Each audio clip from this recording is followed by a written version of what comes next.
In my last video, I talked about how the Washington football team has hired Martin Mayhew as the next general manager alongside Marty Hurney. What's that? You haven't watched that video yet? Why haven't you watched the video? Go watch it after this one. Also in that video, I mentioned one name, Matthew Stafford. And lo and behold, the very next day, we found out that the Detroit Lions and Matthew Stafford have decided to mutually part ways. And so my plan is starting to fall in place. So in this video, I'm going to go over why I feel that Matthew Stafford is a good fit for Washington and how the football team should make an aggressive move to secure one Matthew Stafford. So let's get into this.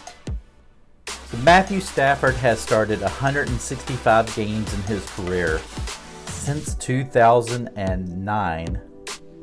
He has compiled over 45,000 yards passing, nearly 3,900 passing completions, 282 touchdowns to 144 interceptions, and an overall quarterback rating lifetime 89.9%.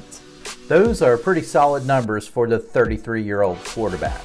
Unfortunately, it seems as if Detroit never really surrounded Stafford with a very good, solid cast around him to really make a push for the playoff runs.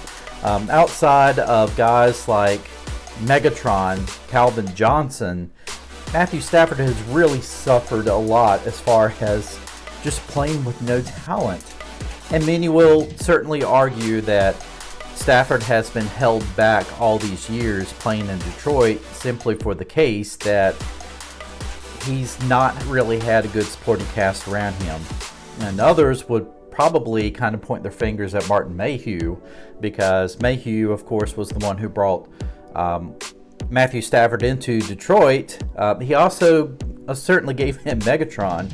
But outside of that, it seems like Detroit has not really had very strong drafts and free agency to come in to really solidify those teams.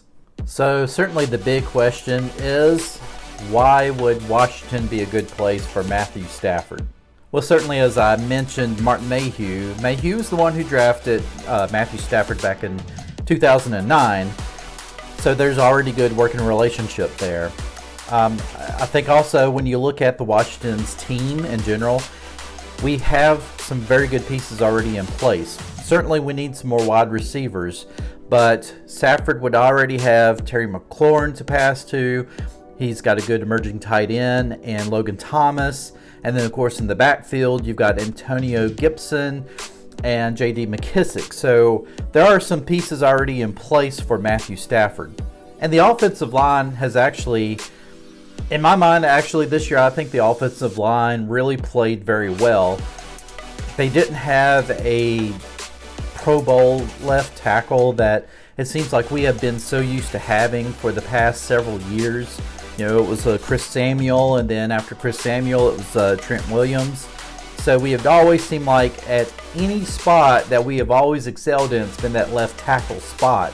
So this year, we didn't have a Pro Bowl left tackle, but for the most part, I think we had pretty good protection for the quarterbacks.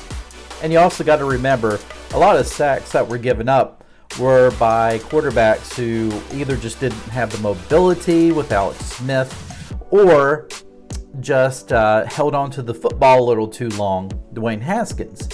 Other than that, I felt like maybe the only other thing that this offensive line needed to really work on was to create some more running lanes and stuff like that for Gibson and J.D. McKissick. But other than that, the offensive line, I think, is a pretty decent offensive line to play behind if you're a quarterback.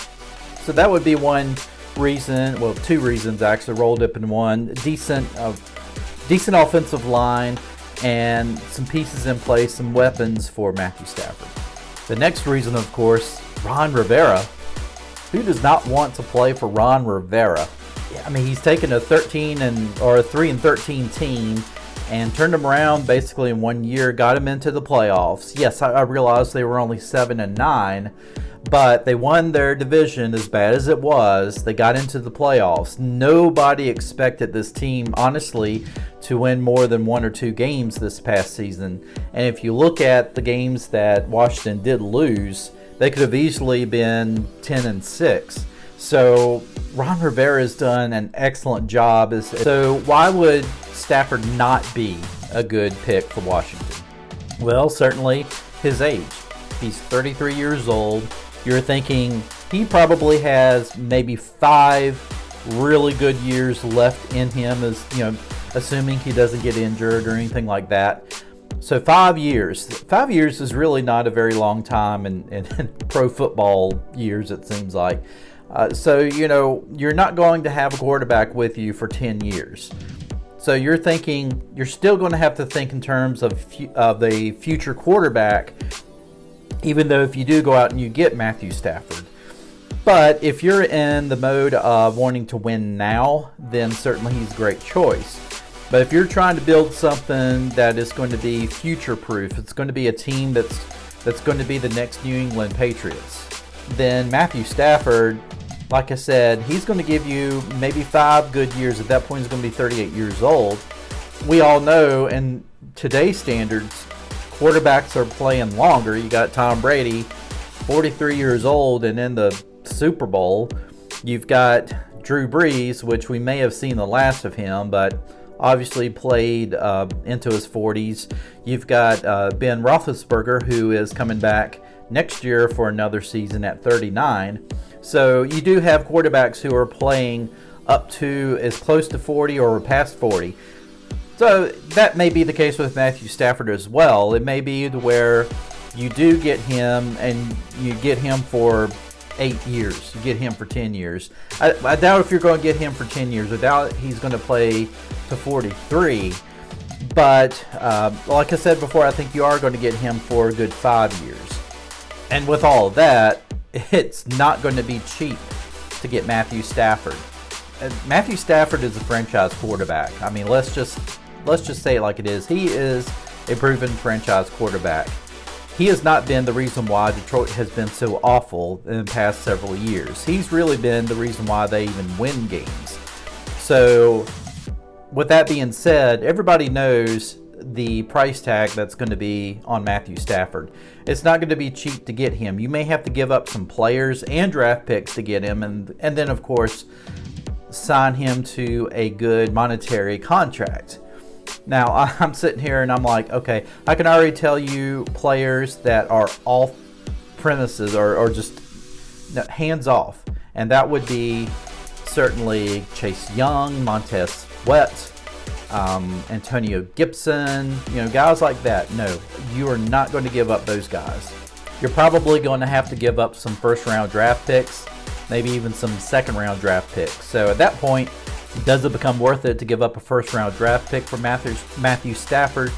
I would say yes. It's definitely worth it to get Matthew Stafford, even if it does cost you a first-round draft pick.